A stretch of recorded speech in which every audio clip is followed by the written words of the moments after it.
Hello and welcome to piano lesson number 14. So it's been like a month and a half about since I posted my last one. A lot has happened since then. Oh, I wonder if you guys are wondering where I went or anything, but yeah. Basically I got sick. Then my computer decided to get a really nasty virus and I couldn't even boot it up in safe mode or anything, so wiped that clean. Then I tried Windows Vista, didn't really like that too much, so then I was like, heck, while I'm doing all this, why not just screw around with Linux? So had fun with Linux for about a week or two and decided, yeah, that was a bit too much work for me. I got it up and running, but it wasn't really, whatever. And then, so I got that working, and then right after I got it working, then the music festival was around, so I had to practice over and over and over so I could perform. But then I ended up hurting my arms again, and so I couldn't practice for the next 2 days before, and I was just kind of freaking out. But I did okay. I got A and an A plus, so not too bad or anything. Then, well, you saw the two pieces. I posted those up because I was practicing them. And then, right after the music festival, I got sick again.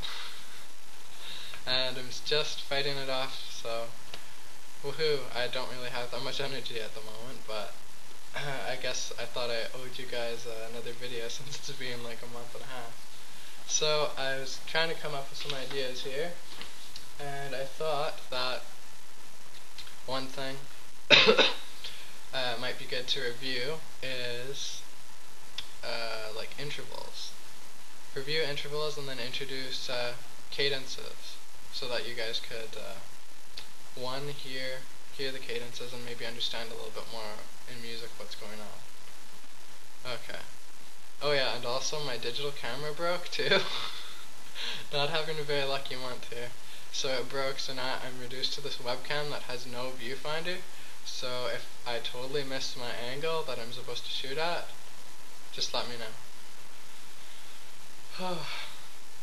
Okay, so first thing is finding the intervals. Okay, I gotta look at my laptop while I do this. Okay, I think I have a good view though. Okay, so finding an interval is basically an interval is between two notes, and I'm pretty sure I covered this but really way back, I think in the second lesson. So in this one I'm going to elaborate a little bit more on it. So basically, let's start with C major right here. Okay, so we have our C. Okay, and as you know, it goes all the way up to the other C, so that's one octave. Now, what an interval is between the two notes. So from here to here is called a second. More specifically, a major second, because in C major, that's the second note. From there to there is called a major third. So 1, 2, 3, that's the third. That's called not a major fourth, that's called a perfect fourth. And the reason they call it a perfect fourth is because it's one of the more dominant notes, and they use it in cadences for like a plagal and a perfect cadence, and I'm going to show you those after. So that from here to here, that's called a perfect fourth. Okay, and from here to here,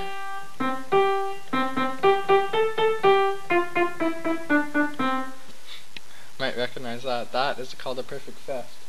So you can find a perfect fifth anywhere on the piano. All these notes. And so as you can notice, it's pretty much just like anywhere you can just convert these. So I'm just using C major as the basic. So you can take any major scale and go from the first note to however far up and however many that is in that major scale, that's what the interval would be. So this is a major sixth.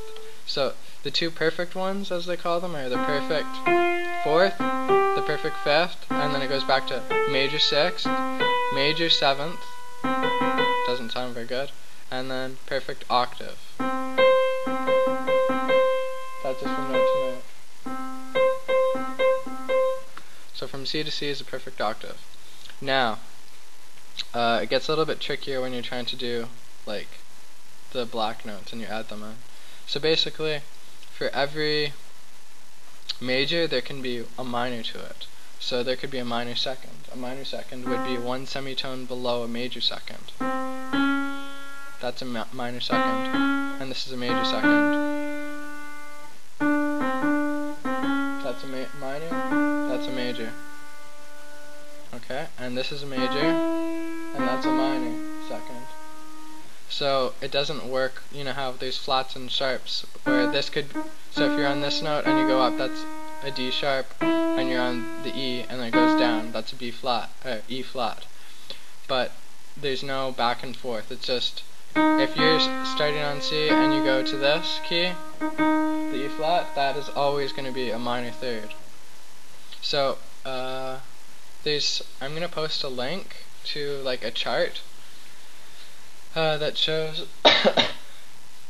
the songs that go along with these, because later on when you're taking piano lessons they show you like, okay, I'm going to play these intervals and you have to name them. So they'll go like, okay, what song, what interval is that? And then you have to go like, that was a minor third. So basically the way you remember them is you kind of like associate them with songs. Now if you live in Canada, which probably not very many of you do, or you're familiar with Canada's national anthem, it goes like, "Oh Canada, our home and native land," blah blah blah. So that's how it starts, and this is how it starts. Oh, I can't remember. There you go. Oh no, that's not right. There you go. My ear's kind of off right now. I don't actually know how to play it on the piano. Isn't that entertaining? I don't know how to play my own national anthem. So that's an example. Then perfect fifth, that's Twinkle Twinkle Little Star. And another one like perfect fourth, that is Here Comes the Bride. Or something like that.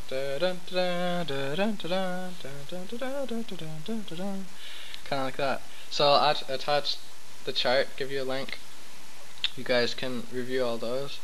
And okay, so we have the minor second, the minor third, and then the perfect fourth and the perfect fifth. So if you're going from here to here, this is always going to be major third. So don't worry, this is a perfect fifth, perfect fourth, major third. So now what this note is going to be, because these two are perfect, if this note can either be called an augmented fourth or a diminished fifth. So from here to here is either augmented fourth or diminished fifth. And that's all you have to think of. Augmented as bigger and diminished as small. Okay? Augmented is big, diminished is small. Okay. So that's your perfect fifth. And then there's your major sixth from C to A. That's a major sixth, so one below that, that's going to be a minor sixth. Major, minor. Okay? And this is major seventh, and this is a minor seventh. So from C to B flat. C to B flat is a minor seventh, and that's obviously major, and then you've got your perfect octave again. And that's pretty much all you need to know. And then they don't really go much. They do go higher, but it just goes on and on and on. It's the same idea. Like, that would be a perfect octave, this would be a major ninth, then major tenth, and this would be a minor tenth from C to E flat. But then it just keeps going on. But most people, you know, you're not usually going to be going that far. You don't go that far until you get into like harmony 3 and stuff like that. Okay, so basically the main notes are, so you start on C, that's your root, and that's the perfect fourth, perfect fifth, and perfect octave. Okay, so I'm going to show you 2 cadences. So a cadence is basically like kind of like a statement at the end of music. Like, you'll hear them all the time without not even knowing that you're listening to them.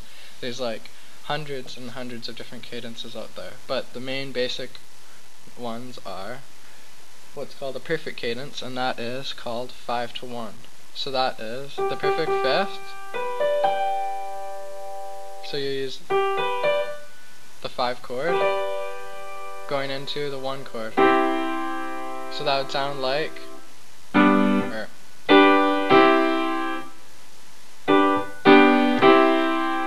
now if I can like put this camera on my shoulder. It's like my little parrot or something. Yeah, it doesn't really want to stay there. Okay, so here.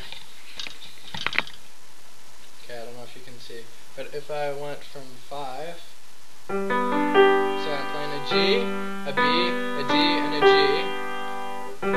That's 5, because those are all the chord notes on that note, because you're just using G major, and then you're just going to the C. So it'd be like 5-1. See how that sounds?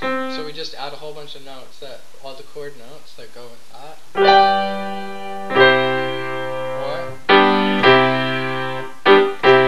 That's basically called a perfect cadence right there. Very basic.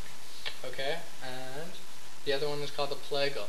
So instead of using so we are using the 5th note right there of the C major scale. Instead of using the 5th, we'll use the 4th, the perfect 4th, and that is called plagal. So going from perfect to plagal. I need someone else to hold this. Does someone want to like fly out here and hold my camera for me?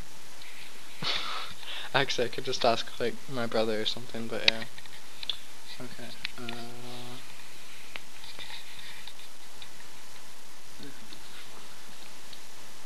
There we go. Okay, so how is the G major one?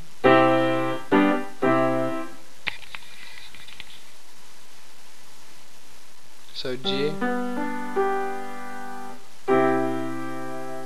So I'm just going from G to C here, and going. So there's a whole bunch of rules with these, like you have to have a common note, they have to go in different directions, and they have to go to the closest note possible, and blah blah blah. That's all covered in like harmony 3 and stuff like that. Okay, so that's just perfect cadence. And then a plagal is, instead of using the G chord, you're going to use the F. So the F will have F, A, and C. Because you're just skipping one note. You need the first, the third, and the 5th in your root. So with that, you'll need how does it go? Okay, so the plagal would be F, C, F, and A. Okay, so that's our 4 chord. So perfect 4th, 2, 1. Okay. Now, I'm not sure, you guys are probably, if you know anything about music, you might be catching on to this. If you don't, you probably are kind of lost. And yeah, as you can see, I've covered so much stuff, I'm starting to run out of like things to just teach over like a camera and like the internet. So if you guys are like still interested in piano, you've been watching all these videos and everything, and you guys still like are like, oh, I want more, I want more, I want more, that's probably a pretty good indication that you would have fun having like learning like to play the piano. So if you guys like it that much, I would probably go get lessons. It depends though, like some teachers aren't that fun, some are like really nasty, and then others are like more playful. It just, if you have one bad experience with one teacher, don't equate that with all piano teachers, because we're obviously not all bad. Anyway, so that's 1 to 4, or 4 to 1. So the right hand would look like this. So it only looks like I'm going up, but as you can see, I'm using F, A, and C. And then when I go F, E, G, I'm in C major.